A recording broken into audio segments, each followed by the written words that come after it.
Welcome back to a very, very special episode of Detonation. In the house today, we have Jose Cordeiro. Welcome to Detonation. I have to apologize. I have to start with an apology because your list of achievements is far too long. The best intro I saw was from the Church of Perpetual Life. That was a good one. They seem to get everything, but. Like Ray Kurzweil's introduction was shorter, so I'm going to give you the Ray Kurzweil introduction, which is, and I arrived at this as well, but then I saw in an interview you like to be called this. You're a futurist. And I personally, after watching your stuff, I was going to call you a futurist as well, but then I saw you like to be called a futurist. But you're a transhumanist author. You have a Master of Science in Mechanical Engineering, a PhD at the University of Bolivia. You're an invited professor. You've written at least 10 books, in the 11th or 12th or whatever it is. We're going to talk about that. CNN, BBC, all of them, the big media. You ran for European elections after you started your own political party, which we're going to talk about. You're a founding faculty member of the Singularity University, which is neither a university nor is it to do with the singularity. I like that part.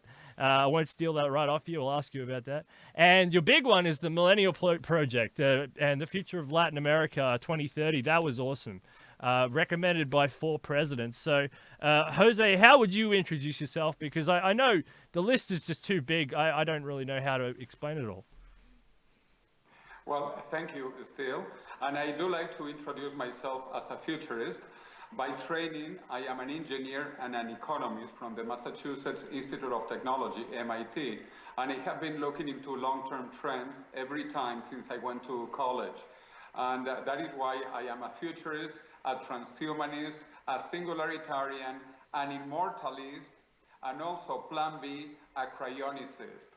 Because I don't plan to die, I plan to live indefinitely. I don't want to die, and I don't plan to die, but also in the future, we will have rejuvenation technologies. So we will be younger than we are today in 30 years in the future. But just in case, I am also a cryonicist, which means that I believe in cryopreservation, that we can be frozen now and be reanimated in the future.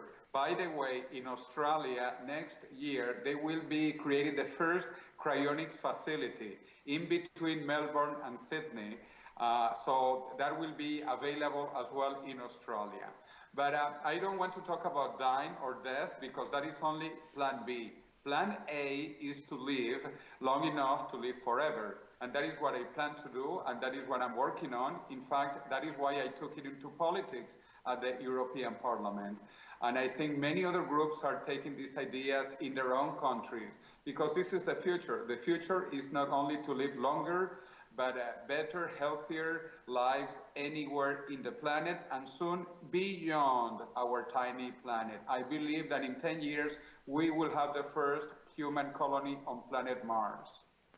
Yeah, that's really inspiring. Where I wanted to start was I just wanted to start your sort of genesis block, which is your upbringing, and you were brought up in a developing country, which obviously added to your exponential thinking because of the rate of change. So. Firstly, what was your upbringing like, and who were you as a kid and teenager and forward? And also, who was your favorite science fiction author? Was it Arthur C Clarke, or was it somebody else, and you happened to visit Arthur C Clarke? Yes, I always loved reading science fiction. I grew up in South America, so I'm familiar with the developing countries, the developing world, and that is why I have this Spanish accent, because Spanish is actually my mother tongue. I also speak Portuguese, French, and English, but my mother tongue is Spanish. Anyway, in the Spanish-speaking countries, when we read science fiction, our #1 author was Jules Verne, because he was French, and from France, he came to Spain and all the Spanish-speaking world. So he was my introduction to science fiction. But later on, I loved it so much that I began reading Isaac Asimov, Sir Arthur C Clarke, Robert Heinlein, and many other authors. But the one who introduced me to all of this was Jules Verne. Oh, I forgot also his competitor from Britain, H.G. Wells. Yeah, Jules Verne was incredible. Around the World in 80 Days, I think that was Jules Verne. 20,000 Leagues Under the Sea, I think that was Jules Verne. H.G. Wells was War of the Worlds most famously, and it's interesting how he came up with that one because he was reading in the newspapers, at the time of the wiping out of the indigenous population of Tasmania, and he said, well, that's interesting. The British Empire can't be defeated, that way. And then he reversed the scenario and said, what if an alien comes down and wipes us out? And it was an inspiring story in that way. So Jules Verne, that's very cool. So let's talk about Arthur C. Clarke, because you went to Sri Lanka and you met the great man, and you came. And so how was that? How was going there? It's a very hot place, tropical place. What was he doing there? Well, I like to meet interesting people. So, for example, I have met over 20 country presidents and over 20 Nobel Prize winners, for example.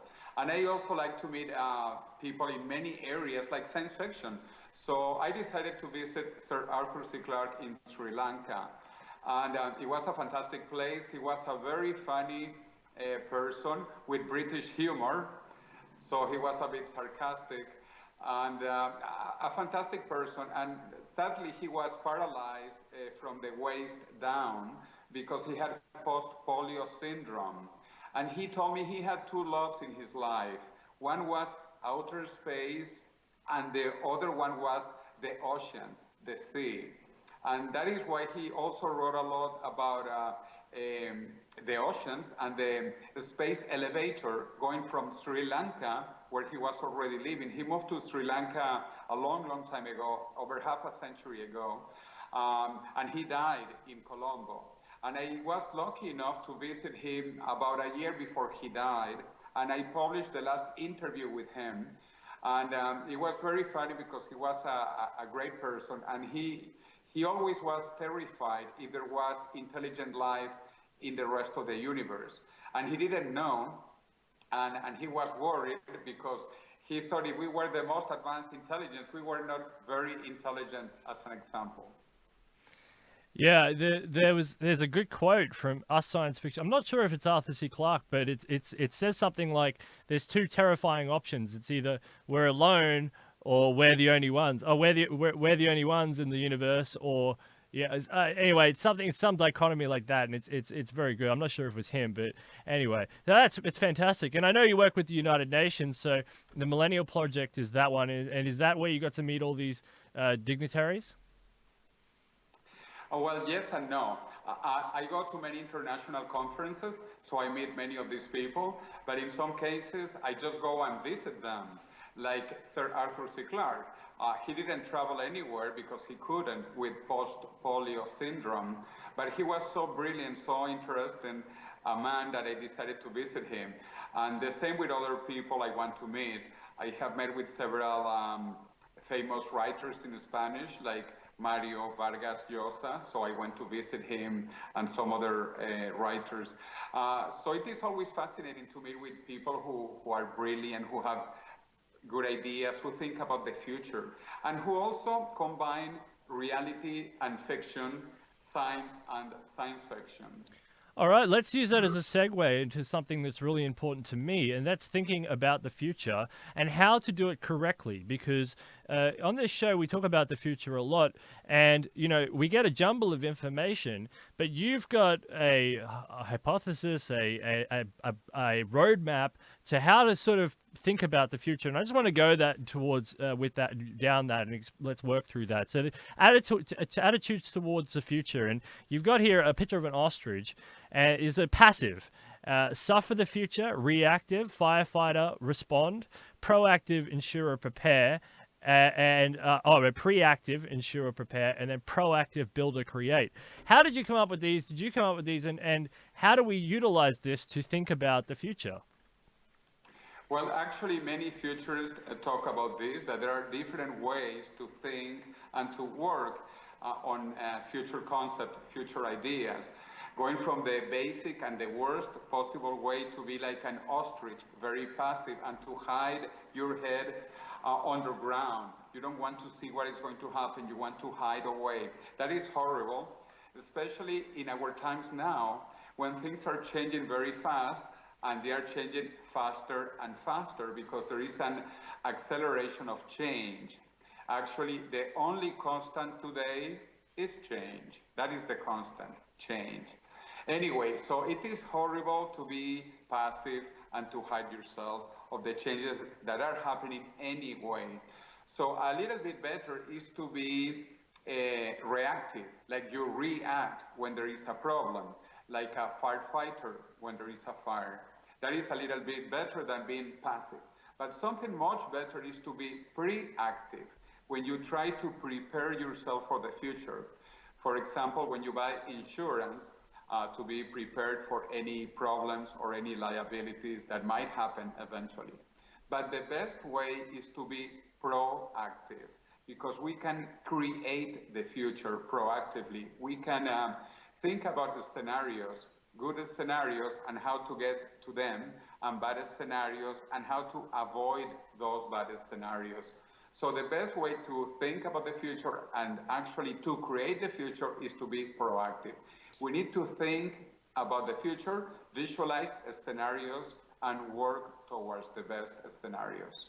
Yeah, and when you take this attitudes towards the future, you can go at like an individual level and you can think about yourself, but you can also take this out to groups, collective units, and nation states, the world as a whole. You can take this out and you can utilize this to analyze almost any situation and any scenario, and that's what I realized. And you don't have you can be all of these things at once.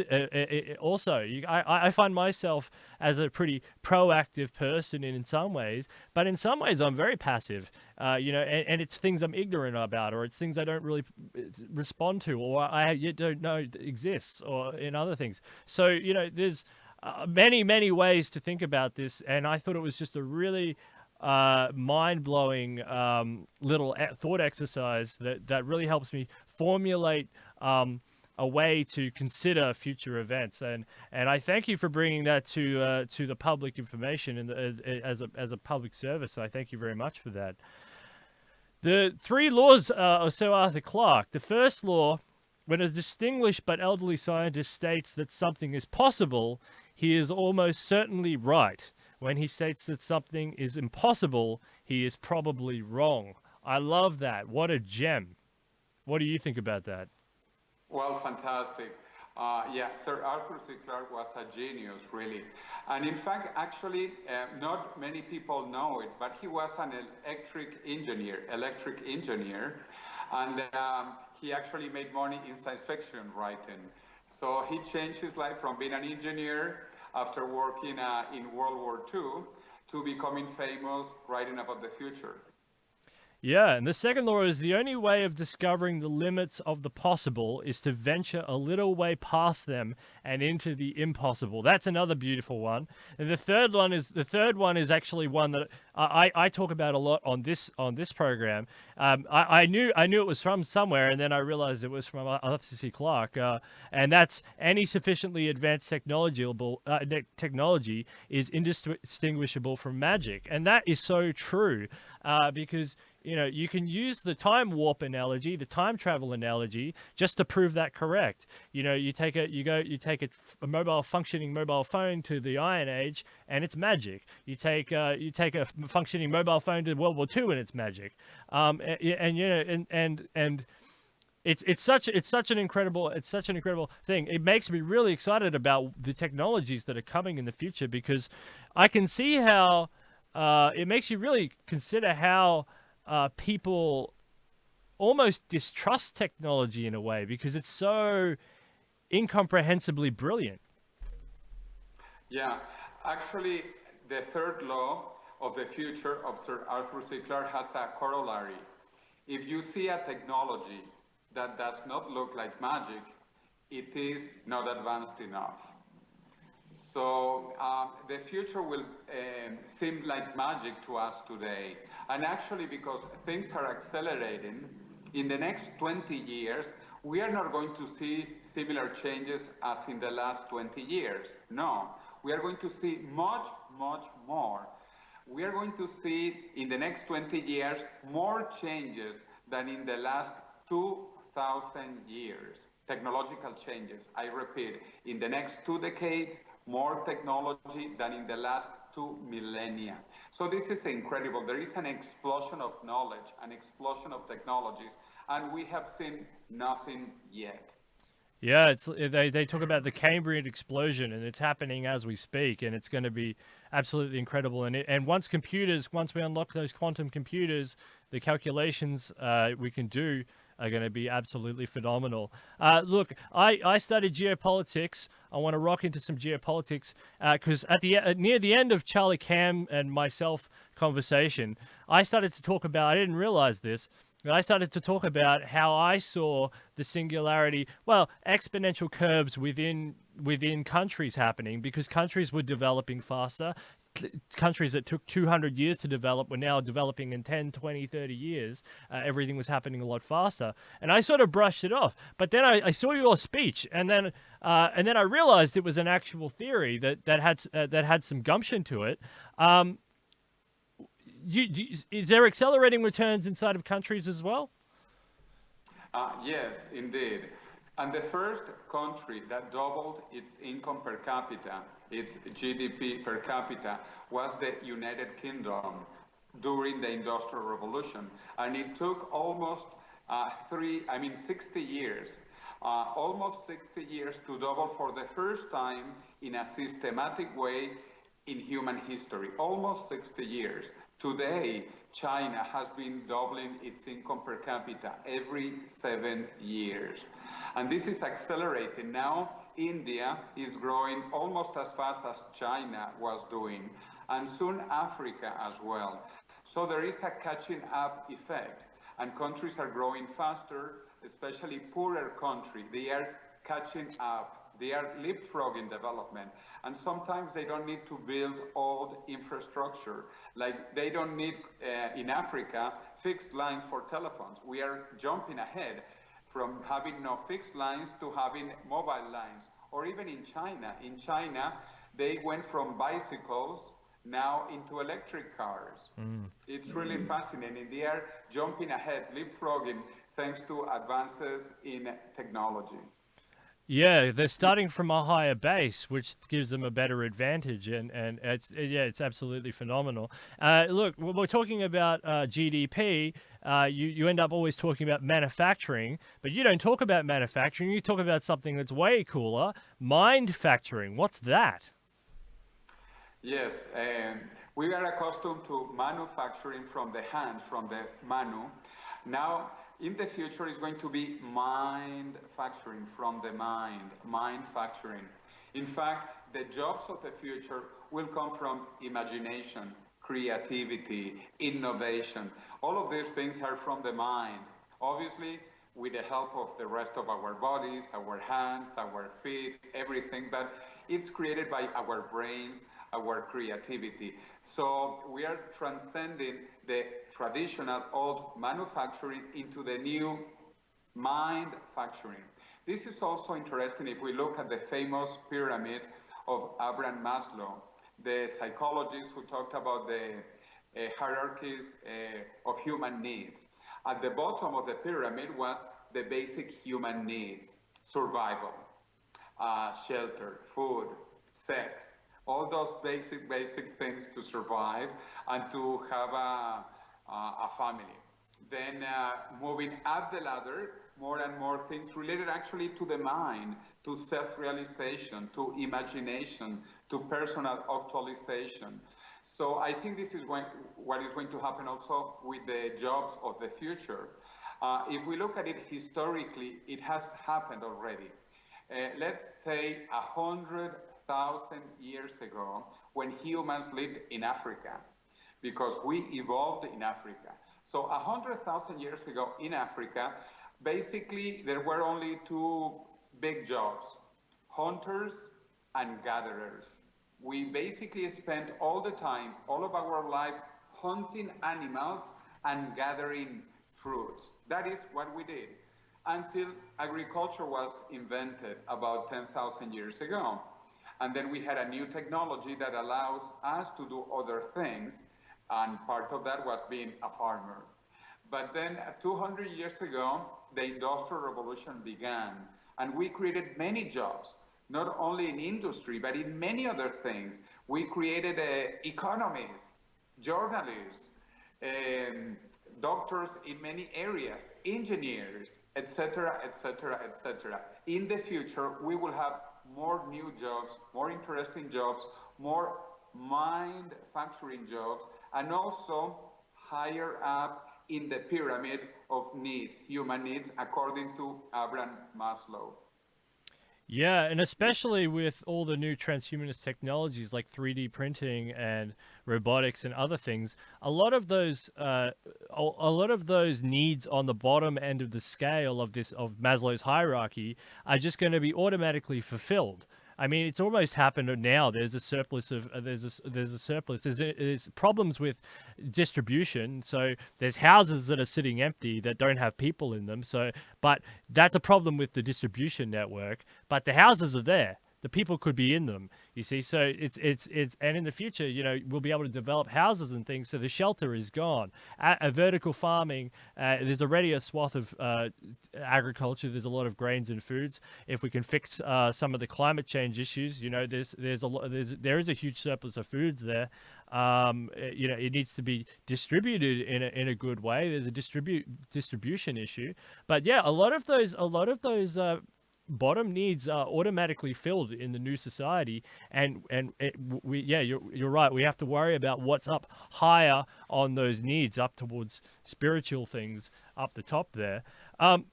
What's happening in 2029, and what does it mean? What does it mean?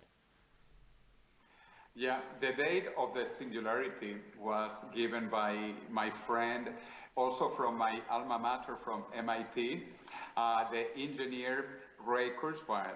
Ray Kurzweil, in the 1990s, he was already tracking exponential change. And looking at the trends actually from the 80s, the 90s, the beginning of this century, the 2010s, he foresaw that we will reach a point when we will pass the Alan Turing test. Alan Turing, a very famous British scientist, during World War II, actually he deciphered the German Nazi code that allowed the Allies to win World War II. Alan Turing, he said that there would be a moment when you would not be able to know if you are talking to a machine or to a human, if you are talking to an artificial intelligence or to a real person. Well, according to the trends that Ray Kurzweil has been following, this would happen by the year 2029. We will pass the Alan Turing test, and it will be difficult, if not impossible, to know if you are talking to a real human or to a real machine. This is one of the days he gives. Also, by that time, something else will happen in the biological field, which is we will reach the longevity escape velocity, that sometimes is also called the Methuselarity, which is the singularity of Methuselah. Methuselah, because he lived almost 1,000 years ago, which was a long time, even though it probably did not happen, but anyway. So imagine if we lived 1,000 years, that would allow us to live almost indefinitely compared to what we live today. So in biological terms, we might be able to reach also by 2029 the Methuselarity, longevity escape velocity, which is the time that if we live long enough to live until that time, we will manage to be able to live almost indefinitely if we want to. Those two things, the Alan Turing test and the Methuselarity, will happen in 2029, according to Ray Kurzweil and some people who agree with him, that follow him, or that work with him, and I totally agree with those numbers. And there is a second date that he gives, which is 2045. In 2045, we will reach the technological singularity, which is defined as the time when an artificial intelligence will actually have the same computing power than all of human civilization together. One AI, artificial intelligence, that will be connected and probably also with humans, will have as capability as the 8 billion people alive in 2045. Besides that, the technological singularity, we will also reach biological immortality, which is different from longevity, escape velocity, or the Methuselarity of 2029, because by 2029, we will be able to live indefinitely, but still aging. Aging is the problem. Between 2029 and 2045, we will be able to stop aging, to control aging, and to reverse aging. In fact, after 2045, we will be able to rejuvenate ourselves, to change our biological age. And that is absolutely incredible. This is the time of immortality. It's just so profound, you know, and you know, World War II was so horrible, but what the work they did in Bletchley Park, it changed everything. I mean, it changed absolutely everything. And you know, and the SENS Foundation, which is what you're talking about in 2029 with Orby de Grey and the biology people, is the same sort of. It's the Bletchley Park of the 21st century. It's this sort of wow, it's this wow factor. But yeah, I can't. I mean. The problem with the super AI in 2045 is how it's going to behave. You know, it's so powerful. It's so intelligent. I mean, and humans. I mean, the people who come on this show are usually optimists, and you know, but there's a lot of kooky people out there. I would say that aren't exactly the best people, and it's kind of like who's feeding the machine, you know what I mean? What's the safeguard mechanism of having a super powerful AI that's just going to live side by side with 8 billion people? Do you ever think about that? Well, sure. But also you need to think the AI, the artificial intelligence, will not be separated from you. It will be connected to you. It's like imagine having your mobile phone in your brain, connected to you. It will be part of you. So I don't worry about an invasion of artificial intelligence, like an invasion of Martians. No, these are not Martians. This is artificial intelligence created by humans, for humans, with humans. So it is something we are doing for ourselves, with ourselves. Therefore, it will evolve with us, and it will be together with us, and it will augment us, it will improve us, it will complement us. That is why I say I am not worried about artificial intelligence. What I am worried about is human stupidity. And sadly, humans are very stupid, and that is natural. We are born stupid, and many of us stay stupid. And so if we can enhance our intelligence with artificial intelligence, I think most people will take it, because most people want to be with more intelligent friends, want their children to be intelligent. They also want to become more intelligent. And artificial intelligence will make us more intelligent, and it will be with us, not separate from us. So how important is Neuralink in your mind? Is Neuralink the most important thing going on right now? Well, there are several companies like Neuralink. What happens is that Elon Musk is so famous and he talks so much, and what he says spreads like a wildfire. But there are other companies. In fact, Facebook is working on similar technologies. Also, some people related to IBM, Microsoft are working on that. There is another company called Kernel, by a famous also engineer, Brian Johnson. Many companies working on this. So I think it is a matter of time before this happens. Also, DARPA, if you know DARPA, the research agency of the US military, that actually helped to develop internet and many other things. Well, the US military DARPA is also behind brain-to-computer interfaces. Right now, there are brain-to-computer interfaces of about 100 connections. This is also growing exponentially, okay? 10 years ago, maybe there was one brain-to-computer connection, then 10, now 100, soon 1,000, next 1,000,000. eventually maybe 1 billion, and we will be able to read most of what happens in our brain and then to convey from our brains to computers or from our brains to other human brains, because the way we communicate now is very slow, very inefficient, and very narrow bandwidth. Narrow bandwidth. Brain to brain communication will be incredible broad bandwidth, very fast, very broad, and very comprehensive. And it will be better communication. Speaking is slow, inefficient. It's better than not speaking, of course, because, for example, chimpanzees, they don't really have a language. They cannot talk like us, especially artistic or symbolic ideas. They cannot express that. And we humans can. So the invention of language was a fundamental step in our evolutionary path on our technology development. Also, the creation of writing. And writing was invented only 5,000 years ago. So writing is very new in historical terms. Actually, the invention of writing is the beginning of history. History begins with writing.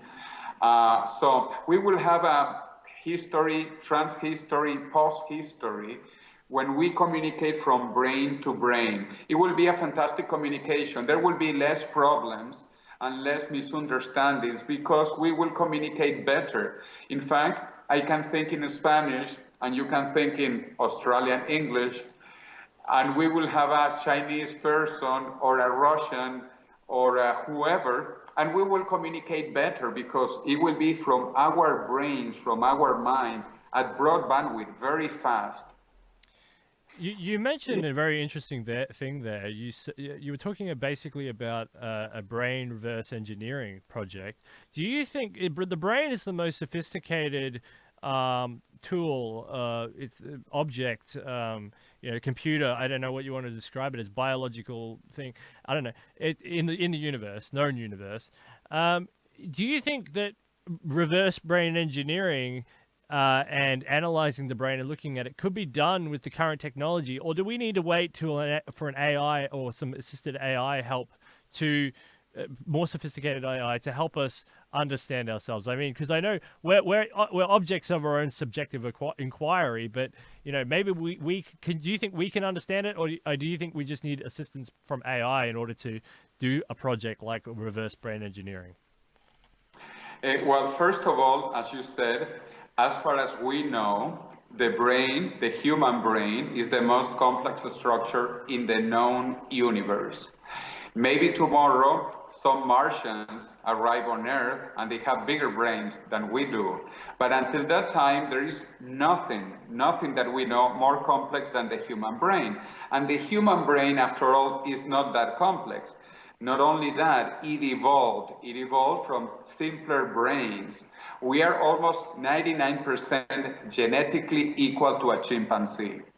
But we have a brain which is 3 times bigger. Our human brain is 3 times bigger with only 1% change in the genome from a chimpanzee to a human.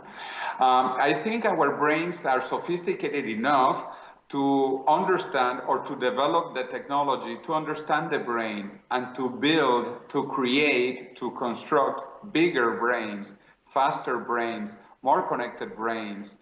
Artificial intelligence is one tool, but there are many tools. Also, nanotechnology is so important. With nanotechnology, we will be able to read what is happening inside our brain and also to communicate. So many technologies are coming up that will help us with this.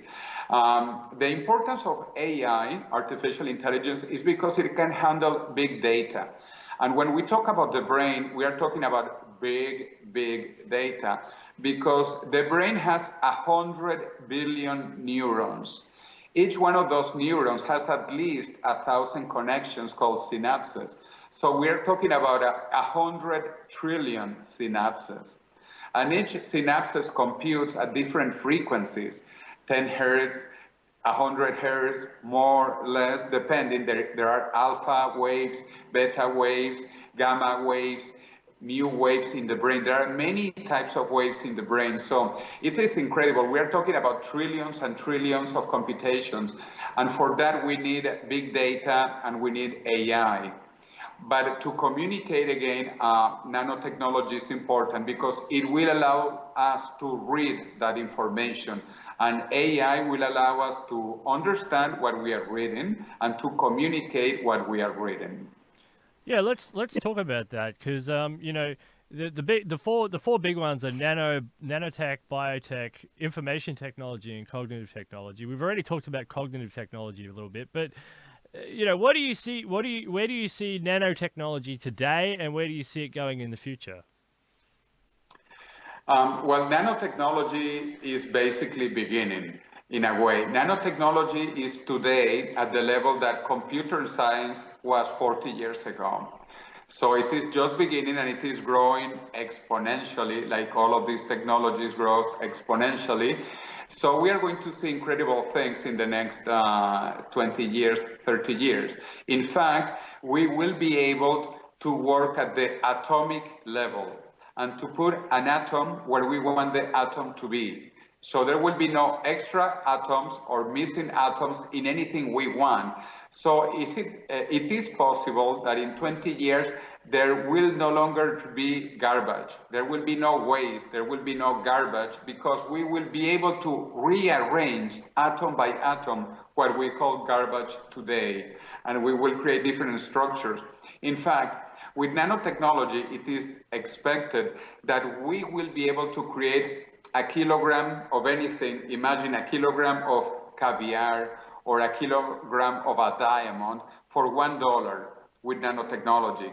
So you can buy a diamond of 1 kilogram and you can eat 1 kilogram of caviar and drink 1 liter of champagne for $3. That's so amazing. It's crazy. It's like the Hitchhiker's Guide, like in real life. Biotechnology. Where are we today, and we're heading into the future? Well, biotechnology is advancing already very fast. In fact, some of the treatments that we are going to have in the next 5 years, 10 years for rejuvenation technologies are thanks to the advances of biotechnology. Also, the world has changed in the last 10 years after the sequence of the human genome. The human genome basically tells that we are 3 gigabytes of data. You are 3 gigabytes of data, I am 3 gigabytes of data. We're basically walking data, but it is big data. That is why we need artificial intelligence to understand this big data. But anyway, nanotechnology coming later, biotechnology today, understanding what we are as information technology, we are data. We will be able to identify some diseases, genetic diseases, and also understand our body parts or our physical characteristics, why our genes are of some colors, or our nose is in some shape, or our hair, etc., etc. All of this information is in our genes. And also now we can begin to change genes, even in living organisms. Technologies like CRISPR allows you to modify genes. And this is happening today. Obviously, it's only the beginning. We don't know what the advantages and disadvantages of using CRISPR in the next few years will be, but it is incredible. We will be able to change our genes even when we are alive. And that will allow us also, as I mentioned, to become younger, because it's an incredible thing also. That was magic. This is Sir Arthur C Clarke third law. Any sufficiently advanced technology is indistinguishable from magic. Well, let me tell you, in 2006, one Japanese scientist began a new field which is called cellular reprogramming, which is to reprogram the cells. And he did an incredible thing. He took one cell from the skin of a mouse, one little cell, and he changed 4 genes, and he made it young. From old to young cell, changing only 4 genes. Today, that is called cellular reprogrammation. And he got the Nobel Prize in 6 years. He discovered that in 2006, and in 2012, he got the Nobel Prize in Physiology and Medicine. That technique is really magic, absolutely magic. In fact, we will be able to change some of our genes and become younger. So we know this is real, this has been proven. And also curing cancer. I am convinced that in 10 years we will cure cancer. But not only will we cure cancer, we are finding incredible things about immortality through cancer, because cancer is probably a fascinating disease in the sense that cancer cells are mutant cells that do not age anymore. Cancer cells are biologically immortal. So when people tell me that immortality is impossible, I say, how is it impossible when cancer cells discovered how to be immortal? But not only cancer cells are biologically immortal, also germ cells, the germ cells that make sperm in men or eggs in women, they also are biologically immortal. That means that they do not age. It doesn't mean that they will not die, because when a person dies, the cancer cells that are immortal, or the germ cells that are inside, which are also immortal, they die because there is no more food, there is no more organism. But the cancer cells and the germ cells in your body and in my body, they do not age. And also, we know today that there are some small organisms that do not age, like hydras and medusas and some other organisms. So the proof that immortality is possible is that it already exists. Yeah, that's really important to remember, and it's some fish and stuff as well. And somebody who I'm trying to get, well, they said they'll come on the show. We're trying to organize a time. Is Liz Parrish, who I know you would know, and I'm really excited to talk to her because she's a living legend. She's sacrificed herself to be a patient zero in some of these genome, genetic experiments. So I'm really looking forward to her and to talk to her about some of this. And yeah, it's just absolutely incredible. Yeah, let me tell you, one of the experiments that she's doing actually is based on some research that was done here in Madrid, in Spain. They discovered that injecting telomerase to the mice, they would not develop cancer. Because actually this is what cancer cells do. Cancer cells continuously regrow their telomeres with telomerase. Telomerase is the enzyme that lets cancer cells keep on staying young indefinitely. But if you do this with normal cells also, not only they do not age, they do not develop cancer. So this is incredible. That is also why I mentioned cancer is so important, because it is giving us clues towards immortality, and not just the immortality of cancer, because we don't care about the immortality of cancer. We care about the immortality of non-cancer. Yeah, that's the basics of cancer. They don't die, and they take up all the space of where you have supposed to have normal functioning cells and stuff. So information technology, where are we today, and where are we heading into? Well, out of all those four basic technologies, nano, bio, info, and cogno, info technology is the one farthest ahead, because it began 40, 50 years ago, at least what we call today info technology. And it is moving very fast, very exponential. And as I mentioned, by 2029, which is in 10 years, we will pass the Alan Turing test. In fact, some people believe it can be earlier. And also in the movie Hair, there was a very famous movie, Hair, about 10 years ago maybe, when there is an artificial intelligence that in the year 2025 actually passes the Alan Turing test. And you don't know really, I mean, this is an incredible AI, as intelligent as a human, and later much more intelligent than a human, because remember, AI also increases exponentially. But in that movie, AI is separate from us, from humans. And I think in the future, we will be connected to our AI. Actually, it will be within us. That is why we need the brain-computer interfaces, so that it doesn't get out of control, because it will be in us, it will be in our control. I want to bring you into a quick debate that we're having continuously on this show, and I ask a lot of people because it's quite contentious. And the debate premise is there's the Kurzweilian Cam theory that that basically as we go along, the technology price drops. So the early adopters are rich people. When the technology is expensive and it doesn't work, the manufacturing improves, the price point drops, and it goes out to mass consumers. And the argument is that the rich won't be able to hold on to super high tech. Super high tech advances over poor people because of this argument.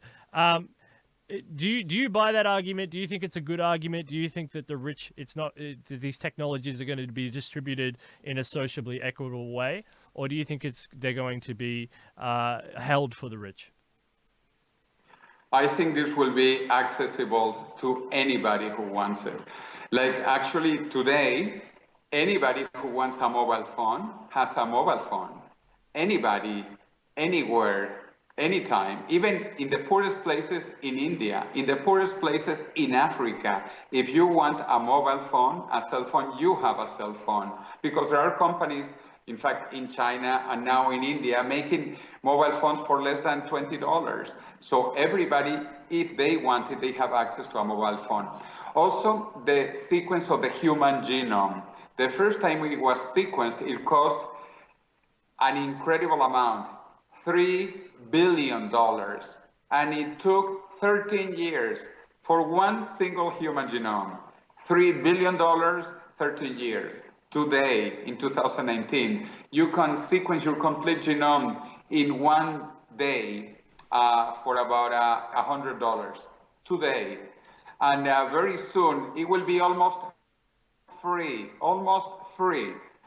because it is, after all, I told you, 3 gigabytes. We are 3 gigabytes of data. Before, we didn't know how to process or to read those 3 gigabytes, but today we do. So all technologies, when they begin, they are very expensive and very bad. But when they are democratized, when they are massified, they become very cheap and very good. And this is what will happen to all technologies. And I don't think there are limits to technology, except for the ones we put ourselves in our own minds. For example, some religious people or philosophical groups, like the Amish. The Amish, they don't want technology, anything beyond the 18th century when they left Europe for the Americas. So they don't have cars, electric cars, they don't have internet, they don't have TVs, they don't have cell phones, and they don't want them. Or at least they say they don't want them. So I think this is what will happen. This technology will be available for everybody. Maybe they begin expensive, but it will be massified and they will be available for everybody. Also, remember I told you, we will be able to manufacture anything of about 1 kilogram for $1. So actually, how much do you weigh? Humans, normally, we don't weigh, let's say, 100 kilograms. So we are $100 machines. I will explain it to you in another way. You probably know that we are 70% water. You are 70% water. There are some people who are more watery or less watery, but about 70% water. And we are not French Perrier water or Swiss Evian water. We are tap water, okay? 70% tap water. And the other 30%, we are the most common elements and cheap and abundant elements on the planet. Carbon, nitrogen, potassium, sodium, etc. So we are basically very cheap water bags. We are bags of dirty water. That is what a human is. And with nanotechnology, we will be able to rearrange our atoms almost at will and very cheaply because, as I mentioned, we will replicate anything of about 1 kilogram for $1. That is the cost that nanotechnology will give us in 20 to 30 years. Amazing. So these Amish, which attitude towards the future do they have? That was a question I had. I can't figure it out because I know they're proactive by knowing that these things are there, but they don't want them. So are they passive in that way? How are they thinking? What's their attitude towards the future? That confused me. And you mentioned in one of your speeches the Amazonian rainforest people who don't want that. They don't even want new technologies of language experiences. What's their attitude? Which one do they fit into? I'm very confused on that.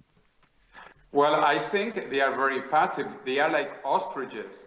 They hide their head into the ground and they don't want to see what is happening around them.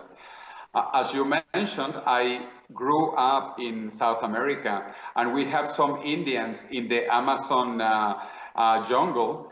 They don't want to speak Spanish or Portuguese. They don't want to use actually clothes. They don't want clothes, which is very convenient in the Amazon jungle. But anyway, they don't want electricity. They don't want homes like we do. They don't want roads.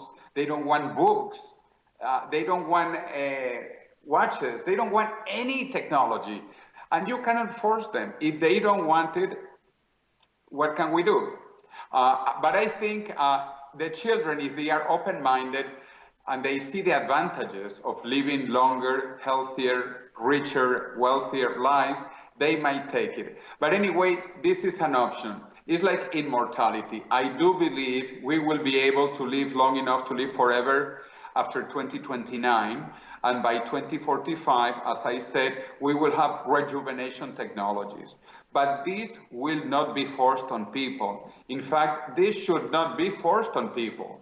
If the Amish want to die, let them die. If someone wants to die, let them die. This is not mandatory. This is a democracy. Let me give you another example of another religion that doesn't want some medicines, like the Jehovah's Witnesses. Jehovah's Witnesses, they do not want blood transfusions. And I actually had many blood transfusions because I had a hemorrhage, internal bleeding, because of an accident, and I would have died if I did not have the blood transfusion. So I am alive thanks to blood transfusions, and I want blood transfusions. And I think that if people also want organ transplants, like you can transplant a heart, a lung, a kidney, a liver, then you should have it if you want it. But Amish people don't want blood transfusion, so you cannot force them if that is their religion or their view of the world. But again, this is democratic. I wish everybody to live, to take the advantage of being almost immortal if they want, but this is not forced upon anyone. This is not a punishment. I think this is just the opposite. This is a fantastic opportunity. Yeah, and it's thank you very much for mentioning about the Jehovah's Witnesses, because I was raised Jehovah's Witness and I'm very, very familiar with that that scenario. And to this day, because of the hammering it into it, I'm still a little queasy on the blood issue. I think if it was a life-threatening scenario, I probably would take it, but I'm very queasy on the issue, if you know what I mean. That's very good. So let's talk about the death of death, because this is a new book you have coming out. Or it's come out. It's out on the shelves. Actually, I should buy a heap and give them away on the show. As what do you reckon? Fantastic. Well, the book has come out in Spanish, and in Portuguese coming out now. Then it will come out in Korean, and in next year in English and in Russian. So it is coming out in different languages in a few months. But while talking about blood, I don't understand what is so complicated about blood, because blood is a chemical product that we will be able to produce artificially very soon. If you want A+ or A- or B+, whatever blood, we will be able to manufacture that artificially. So we cannot do it today yet, but we will very soon. The same will happen with many organs. We will be able to 3D bioprint organs. In fact, right now, we can bioprint several organs, like a bladder, which is basically a bag of cells. We can 3D print today, and some other small organs, and people are beginning to 3D print skin. So this is only beginning. We will be able to recreate artificially any body parts. But what is more interesting, as I mentioned, is that we know physical, biological immortality is possible thanks to cancer, thanks to germ cells, and thanks to some organisms like hydras and medusas. And also trees, there are trees that live thousands and thousands of years, and some fish, as you mentioned, and in fact, lobsters. Lobsters keep on growing and growing and growing indefinitely until the time they are so big that someone kills them, eats them, or they get caught under a rock, or they get a disease and they die. But lobsters also do not seem to age. And there have been lobsters that have been caught at an estimated age of almost 2 centuries, 200 years, and they are sexually active also, which is important. So Turtles, in a some way, turtles as well. That's right. Some turtles, apparently also some type of alligators, and they are physically in good health, and they are sexually active over a century, 2 centuries. So, but anyway, we know that immortality exists in life today. In fact, the first life forms in the planet, which are bacteria that divide symmetrically, are also biologically immortal. Symmetric bacteria are biologically immortal. So life appeared to live, not to die. So since the very beginning, since this first type of bacteria, we have known biological immortality. And now some of our own body cells are biologically immortal, and some organisms are still biologically immortal. And we should be able to replicate this in our whole bodies, and also to rejuvenate, which is the important thing I mentioned. As it was discovered in the Nobel Prize given in 2012 to the Japanese scientist Shinya Yamanaka for doing this cellular reprogramming, changing 4 genes in an old cell and making young again. This is magic, but this is only the beginning of the magic we are going to see in the next few years. Yeah, and I really want to get that book, and I really want to read it because I've got Gennadi's Stolarov's Death is Wrong book, and it's a children's book, and it's very good. And he goes through a lot of things in that in a very simplistic way for children. But this will be a more in depth, thing. And I've got to get more Kurzweil. I've got a bunch of Kurzweil books. I just haven't had a chance to read them yet through my friend who's doing the study on pharmacology. And so he got very interested in the brain. And so I've got a whole bunch of Kurzweil books there I'm ready to read. So that's going to be really exciting. But Jose Cordeiro, is there anything else you would like to say to the audience before we run off and into the night, into the mist? We live in incredible times. This is the best time to be alive. It is not a good time to die. Well, actually, it is never a good time to die. But now, especially, it is not a good time because if we get to 2029 and at the latest 2045, we will be able to become young again. So, but not only becoming young, because I talk not only about life extension, but also life expansion. Expand the amount of things we will do in our life. Imagine all the languages that we can learn, all the places that we can visit, all the foods that we can eat, all the music that we can hear, all the movies that we can see, all the planets that we can visit. We have seen nothing yet of the future. So this is really the best time to be alive. And we are in between the last human mortal generation and the first human immortal generation. And I ask my friends, where do you want to be?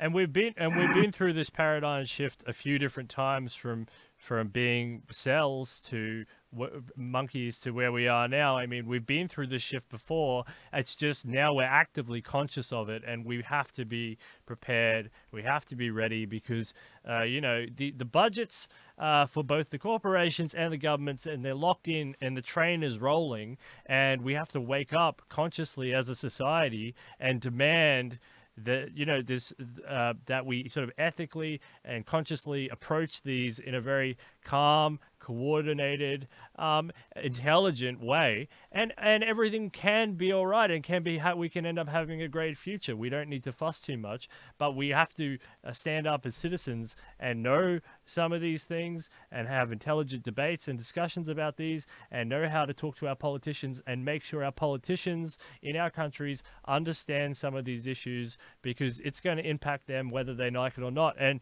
in America, they bring back the factories or whatever, but they're all robots, and so they don't understand this, and then their constituents say, hey, you're not bringing the jobs back, what's going on? And the politician himself doesn't understand this. It's just a small problem of the exponential change that's coming, so it's going to happen across all fields. Yes, a quick comment, because you mentioned it now. We are living in a time of exponential changes. Changes are not linear, changes are exponential. So this is incredible what we are going to see in the next few years, and I think it is for the betterment of humanity and post-humanity. As a transhumanist, we normally talk about three things in the future: super intelligence, super longevity, and super happiness.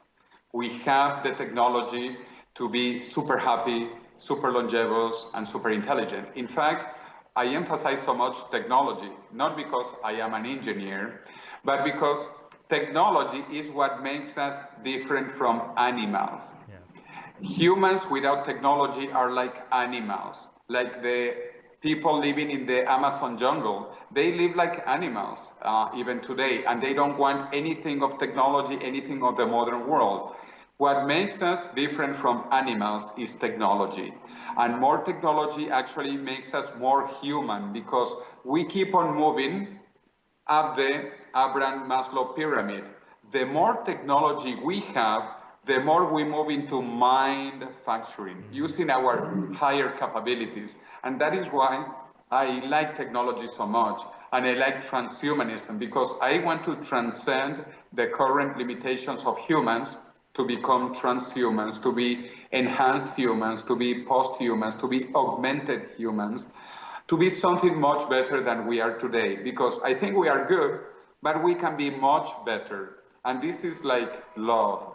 In love, you say to your friends, I love you so much more than yesterday, but less than tomorrow.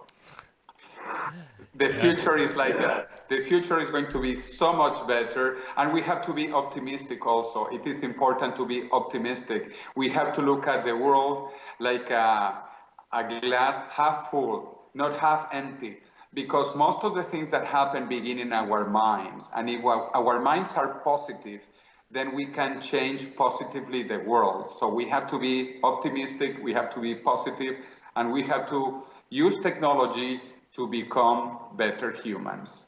Thank you. You're so distinguished, such a distinguished guest to have on this show, and I thank you for your valuable time, and I really appreciate it. And you're welcome back anytime you want to talk about this, because we've got so much more to talk about. We didn't even get onto energy, but we'll leave that for next time, because that the energy debate is massive as well. So thank you very much, Jose Cordeiro. That was an absolutely riveting discussion, and I appreciate it very much.